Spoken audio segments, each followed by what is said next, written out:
What's going on, everybody? It's the Bulls Show, aka Aidan, and welcome back to another video. Ladies and gentlemen, we've got a Chicago Bulls and Milwaukee Bucks game reaction, as the Chicago Bulls, again, a very tough game off of the second night of a back-to-back against the reigning champions in the Milwaukee Bucks. Versus them 3 times already this season, and all 3 times we failed to beat the Milwaukee Bucks. But this game against the Milwaukee Bucks was definitely by far their best they played against us. So we're going to be talking about this game in this video. Before we get started, please like and subscribe to the Bulls Show. Turn notifications on and let me know in the comments below your thoughts about the Chicago Bulls game today, your player of the game, and your overall thoughts and opinions on how the Bulls did in this game against Milwaukee and the seedings at this point in time. Where do you think the Chicago Bulls should be? We lost this game 126-98, I believe. I don't have the exact score with me. I apologize. Some technical difficulties are going on. But at the moment for the Chicago Bulls, the way that I personally see how this team's going right now, the seedings in the Eastern Conference, we remain 5th in the Eastern Conference, I believe, at this point in time. But the seedings have balanced themselves out a little bit. I think with the way that we've shown how we verse good teams, or I should say the teams contending for championships, or the teams that are being in that discussion, compared to teams that are good but not quite there yet, we are in that difference maker there, ladies and gentlemen. We are in between. We're a team that doesn't really play well against the best of the best teams. Again, Milwaukee, we've lost 3 times. Philly, we've lost 4 times. Miami, we've lost 3 times. We've got 1 game coming up against them and the Bucks later on in April, I believe. Then you've got out west, we've lost to the Jazz once. We've lost to the Phoenix Suns twice. We've lost to the Warriors twice. Again, the list can go on and on. And even teams like Boston, we've lost to once as well. So the best of the best teams and the teams that are being in contention for competing for a championship, maybe outside of Brooklyn, are the teams we could not beat. Then you look at teams like the Raptors. We've beaten them 3 times. Cleveland, we've beaten them twice with 1 more game coming up. Then you've got, again, games underneath that like Brooklyn, we've beaten twice, if you want to consider them an elite team, which I still think they could potentially be. Then you got like Charlotte, we've won twice. Wizards, we've beaten twice. Pacers, we've beaten twice. All those teams that were relatively in that contention for a play-in spot and stuff of that nature, we've beaten them twice. We are exactly where the Chicago Bulls should be at the moment. That's a harsh thing to say, because we've seen that the Bulls were, for the longest time, first in the Eastern Conference, second in the Eastern Conference, them and Miami, battling it out every single week, changing every single day, the Eastern Conference. And for a long time, we were first in the Eastern Conference, and at that time, we rightfully deserved to be there. But with the injuries that's happened, and everything of that nature, injuries has kind of ruined our season in many ways. But at the end of the day, with this team that we have now, with 1 injury, that's all we have. 1 injury, or maybe besides Zach LaVine's knee, but 1 specific injury that we have that's keeping a player out. We are the 5th best team in the Eastern Conference. Potentially could be 4th if you want to switch between the Celtics. That's up to you. But that's currently where the Chicago Bulls are at the moment. We're in that stage where, yes, we're considered as a great team. We're considered as one of the teams that can compete. But we're not quite there yet in terms of beating the best teams. But we are there yet in terms of beating the mediocre teams and the teams that are not quite there yet also. That's where the Chicago Bulls are. So at this game, I kind of expected this to come. I'm not going to lie. I want the Chicago Bulls to win every single game. And I think, again, it's going to take a long time for us to get a little bit more of that battle-proven mentality, that mentality that we can believe that we can beat these teams. But until that happens, I expected this game to be a relatively tough loss for the Chicago Bulls. I didn't expect to get blown out, because the last 2 games we didn't get blown out. But this game we got blown out, and I expected us to lose. And there are many reasons why we lost this game, and I'll get to that a little bit later. But I think sometimes you have to face what's put in front of you. We want to compete for a championship. That's always going to be our goal. We finally have developed a winning team. We've made such a big leap in terms of our progression from last season to this season. A whole new roster, a whole new mindset, a whole new mentality, a whole new style of play with, again, a different system, everything. It's been a very good progression from last year to this year. But I think a lot of us got a little bit carried away, including myself. I think a lot of us went straight for a championship and nothing else is acceptable. I think a lot of us just assumed that this was going to be our year this year, no matter what was going to happen. This March stretch has really put a damper on things. It's also put a light on things as well. It's also been eye-opening for the Chicago Bulls to show where we are as a team at the moment. Now the playoffs can change things dramatically, and I hope that we're going to see the best version of the Chicago Bulls possible in those playoff games, because we have veteran guys like DeMar DeRozan that's been through those battles before. He knows what it's like, and he could be a difference maker in a series compared to a team that doesn't have any playoff experience. I hope that guys like Zach LaVine can shine in the playoffs and prove his worth to the Chicago Bulls team, if he's worth that max contract or not. I hope Lonzo Ball comes into this team in the playoffs and it doesn't feel like he's missed a beat, and we end up having an even better team heading into the playoffs. I hope Patrick Williams shines. I hope all these guys shine. But in the regular season right now, that message for the Chicago Bulls is that we're not quite there yet, but we're not far away either. We are a team that can beat the good teams, beat the subpar teams, and beat the crap teams, but we're not the team that can beat the elite teams yet. We're just not that team, and we have to come to that realization. The record all season for the Chicago Bulls, injured or not, has proven we cannot beat the top teams at this point in the season yet. We still have some opportunities to do so. Again, April is going to be a big stretch for the Chicago Bulls, and the next couple of games are seen as winnable for our team. But at this point, that's what we're dealing with at the moment. Have to face facts, ladies and gentlemen, and the facts are put in front of us. Of course, if Lonzo Ball was here, Patrick Williams was here, Alex Caruso was here all season, maybe the narrative would be different. Maybe we would have the confidence to go out and beat these teams because of the guys that are here. We've developed that chemistry, but right now, we don't have that chemistry. We don't have that camaraderie, and I don't think we have that belief. I truly believe that this team believed themselves they couldn't beat the Milwaukee Bucks today, because it really showed from the second quarter onwards, maybe even at the first quarter as well. It felt like this team had no belief that they could beat Milwaukee. Milwaukee are a team that believes they could beat anybody on the court. And they have every right to believe that. They're a championship team. They're the reigning champions. Their core team's the same. They should have every right to believe every time they step on the court, they're going to be the best team on that night. And it shows in their mentality. It shows in how they didn't let the Bulls come back. It shows in everything that they did in today's game. The Bulls don't have that belief because they've not proven it to themselves. They've not proven it to everybody else.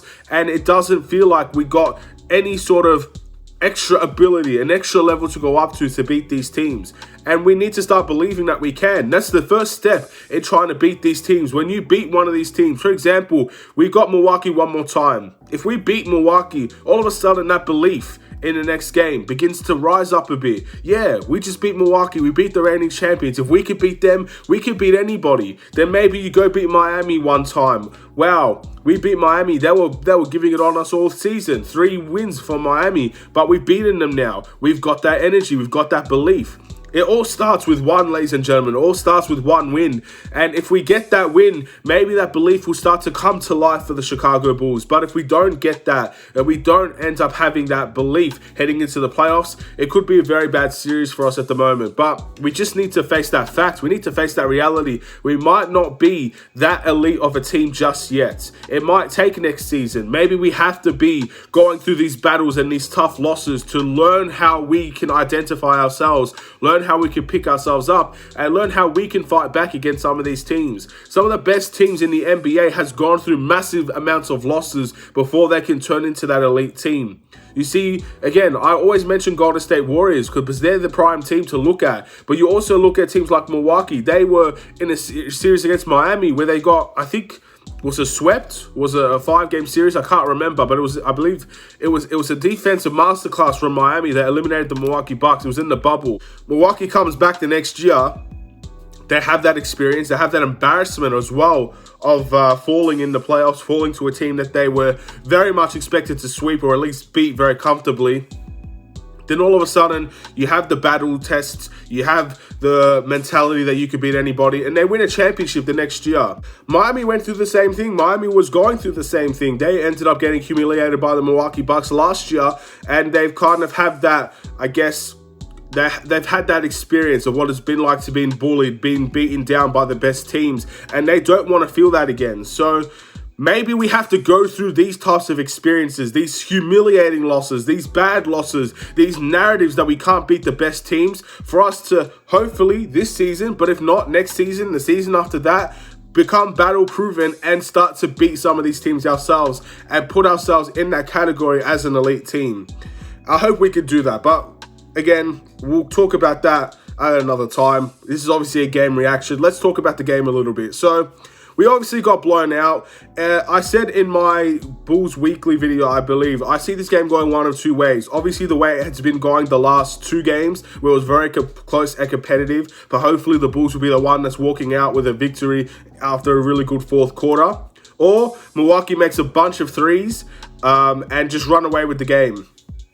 It actually went to option C, ladies and gentlemen. They attacked the paint to the point where the Bulls had no answer to anybody that they could provide, whether it was Giannis, Drew Holiday, Grayson Allen of all people, cutting to the basket with absolute ease.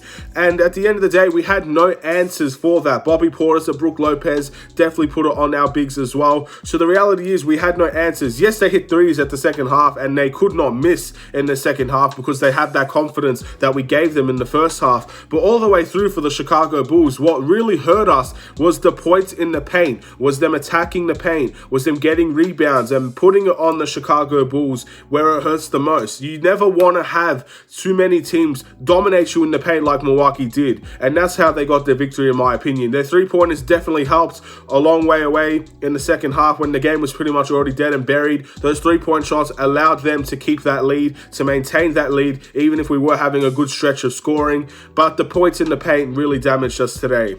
Many people will talk about the free throws, so let's talk about the free throws, ladies and gentlemen. First things first, I think players like DeMar DeRozan, players like Vucevic and stuff of that nature, players that were attacking the paint have every right to feel upset that they didn't get the foul calls necessary. You have Milwaukee Bucks players, you have Giannis specifically shooting more free throws than our entire team combined, which is extremely upsetting. And you see a guy like DeMar DeRozan that makes his living off the free throw, and he always gets foul calls, and he's doing the exact same things. He's attacking the glass, he's shooting mid-ranges, not getting those foul calls. He gets frustrated, he gets teed up today as well. I can understand him getting frustrated that the Bulls have nowhere near as much free throws as Milwaukee, and he specifically doesn't get into the free throw line until the fourth quarter of the game. That's purely unbelievable. I actually don't even remember. It was a bit blurry over time because I wasn't fully paying attention to this game after the fourth quarter, but I don't know if he actually went to the free throw line. I think he did, but at the end of the day, it was way too late. It was in the fourth quarter. That's not good if you're a Chicago Bulls fan. It's not good if you're DeMar DeRozan and someone that has that respect around the league of getting to the line, not getting that respect. I can understand his frustration, and I can understand the Bulls' frustration, and I do agree that we should have went to the foul line a little bit more. You saw Zach LaVine get to the foul line 9 times. He's averaging 9 free throws per game in this recent stretch, and yet he gets little to no foul calls in this game. Milwaukee had 1 foul in the second quarter of this game. And again, these are all things that you could say, yes, that's definitely something that goes against the Chicago Bulls. It's something that shouldn't happen, and hopefully it doesn't happen in the future. But yes, I can agree with that. But the Bulls have a fouling problem as well. First things first, when you get to the free throw line, you have to make them. As little as we went to the foul line today, the Bulls are not making their free throws anywhere near as much as they were at the beginning of the season. That's a big problem. When you're not getting to the foul line as much as Milwaukee, or foul line in general, you have to be able to make those shots. Those shots become 10 times more important to make when you're not getting there as much. You miss opportunities from there when you're not getting to the foul line as much. It's a disaster. And again, I think that's a big reason as to why we got blown out today. But we have a fouling problem. We always have, and it's inexcusable in my opinion. As I said against Philadelphia, I think we deserve more free throw calls. I honestly do. Call me biased, call me whatever you like. I believe the Bulls deserve more free throws in this game. But that doesn't excuse on the other end the constant fouling that we do, and they're easy fouls that are being committed by the Chicago Bulls. They're easy reach-in fouls. And these are things that needs to be stopped. Very, very easy to call. They're making the refs make it very easy for them. So at the end of the day, I don't think Milwaukee Bucks shot more free throws than what they deserved. I think they probably deserved that amount, maybe a little bit less. But we constantly sent them to the foul line, and we are doing it. It's not like it's a conspiracy to the point where we're not fouling anybody. We're fouling them, and they're fouling us. So at the end of the day, it's one of those situations where Yes, I think we deserve more free throws, but we have to limit our fouls. Billy Donovan has been saying almost every game reaction that he has when he's in the post-game conference. He always talks about fouls because the Bulls keep committing them, and they're very easy to see. If you watch the game, you see what's happening. You can see that we are constantly fouling these teams, these good teams as well. These guys like Embiid, these guys like Giannis, we result in fouling every single time. Some of them are soft, some of them are very easy. It is what it is. I think we need to reduce our fouling, and obviously I think we deserve more foul calls on the other end as well, especially when all we really do is attack the paint. I find it hard to believe we don't get any fouls and only one foul in the second quarter. I don't agree with that whatsoever. But yeah, that's my situation on the referees. Say whatever you like, that's how I feel. I also feel like the Chicago Bulls, again, they didn't believe they could win this game. And it really showed from the very beginning. You saw how we played against the Raptors, that good start that we had, the bench production that we had, compared to, I guess, this team against Milwaukee, which is a better team than Toronto, I think by far as well. But at the same time, the bench production's not there. They have massive bench production on their side. We don't produce as much. Our starting lineup struggles. DeRozan struggled for the first half of this game. Zach LaVine, once again, only really had a great third quarter. He got his teammates open. Vucevic was the only guy that really had a consistent game for that the whole way through. He had a really strong first quarter, and he really had, I guess, a somewhat okay game throughout the whole thing as well. So, yeah, our starting three may have had 20 points each, but no one else really contributed in any other way. No one, I believe, correct me if I'm wrong, we had Vucevic, DeRozan, Zach LaVine on 20 points each, or 21, whatever it is, within the 20s, and not one other guy scored over 10 points. So that says the message in its entirety. When you have three guys basically scoring half your points, what do you expect is going to happen for the Chicago Bulls? The must improve for me, look, it's tough because I can say the whole team again for this game. I feel like a bunch of guys scored 6-5 points in this game, and that's not good enough. You need someone to score into the double digits. You need to have multiple guys score in the double digits. Having only 3 guys get double digits, let alone 3 guys getting in the 20s, it shows the biggest issues for the Chicago Bulls. It shows that not enough guys are getting involved. It shows that not many guys are willing to take a step up and make some shots, even take some shots. These are things that need to be worked on for the Chicago Bulls. I want Patrick Williams to be as aggressive as he can be. I want Kobe White to be as aggressive as he can be. Ayo as well, very inconsistent in terms of his aggressiveness. I want him to be as aggressive as he can be, because at the end of the day, these guys are young and they need to learn how to be able to play aggressively, how to be able to put their stamp on a game, especially in these important games against Milwaukee. These are the things they're going to have to learn. Against the good teams, you need to make sure you're making an impact. If you're not making an impact, if we have too many passengers on a team, you won't win these good games. If you notice, against Milwaukee, look at all their guys. All their guys contributed. Who didn't contribute on their team? Everybody played a part, everybody contributed in one way or another, and that's why they were dynamite in terms of their game plan today. The Bulls had too many passengers, so the whole team, in my opinion, needs to be criticized for that. The player of the game is Vucevic with a fantastic first half performance. And I think in the fourth quarter as well, he hit a 3. He had 4 out of 5 threes in today's game. I don't like Vucevic shooting that many threes, but he made it today, so who's going to complain about it? The reality is, again, it's a guy like Brook Lopez as well. He's shooting threes as well. So it was kind of a 3-point shooting contest for the big men today. I thought Brook Lopez had a great game, and I thought Vucevic had a great game as well. It is what it is. We just got to move on from this one. We lost this game. I challenged the Bulls to win 3 out of their next 4 games. We've won, obviously, 1 now, and we've lost 1. I believe the Bulls' record is 42-30 as well. So we sit 5th in the Eastern Conference still, but we've got a lot of work to do, ladies and gentlemen. The journey's not over. Yes, we lost this game. I think out of every game this week that we expected to have, this was probably the game we all thought we were going to lose, or most of us thought we were going to lose. So the reality is the next 2 games, in my opinion, become 10 times more important and essentially become must-win games so we can keep our spot in the Eastern Conference, keep that 5th spot potentially if everything goes well. Maybe if it doesn't go well, who knows? We could potentially go into that 4th seed as well. Our next game is against the New Orleans Pelicans, the new-look New Orleans Pelicans, sitting 10th in the Western Conference, has a chance to get into the play-in, and is going to take this game very seriously. We're traveling out west also, so everything is against the Chicago Bulls in this game as well. But we are the favorites to win this this game. We have the team capable to win this game. We have to go out and win. If we don't win, again, we've lost that challenge that I set out for them. But most importantly, we're just losing games against teams that we should be winning, which goes against everything that we've done this season. We've usually beat the teams we're supposed to beat. This is another example of us having to do the same. And let's see if we could go out and do it. Thank you for watching. Please like and subscribe if you're new. A bit of a rant video, a bit of an eye-opening video again. I hope you guys understand where I'm coming from. If you guys agree or disagree, look, if you guys still have the absolute utmost faith that the Chicago Bulls are the top team in the Eastern Conference, we're by far and away the best team in the Eastern Conference, fair play to you. You can believe what you want to believe. I believe this at this point in time. I believe the Bulls are exactly where they're supposed to be. I believe that they are the 5th to 4th team in the Eastern Conference at the moment, the best teams. We're 4th or 5th. I believe that at this point in time. I think our records against the top teams show it. I think if we had less injuries throughout the whole season, we might be in a better position. We might be a better team. But at the end of the day, all of those things have halted the Chicago Bulls. And all we could do is look at what we're dealing with right now. And I think with the team that we're dealing with right now is the 4th or 5th best team in the Eastern Conference. We'll wait and see what we can do in the playoffs. And maybe that will determine how good we truly are. But at this point, that's what I'm looking at. And we'll wait and see if we can first beat an elite team. Secondly, just beat some of these teams that we should be beating. We've got Pelicans, Cavs, Knicks, Wizards coming up very, very soon. All of those games, in my opinion, have to be winnable and must-win games. We'll wait and see if we can go out and do it. Have a wonderful and safe day. Stay safe, stay healthy, stay tuned for more. Take care.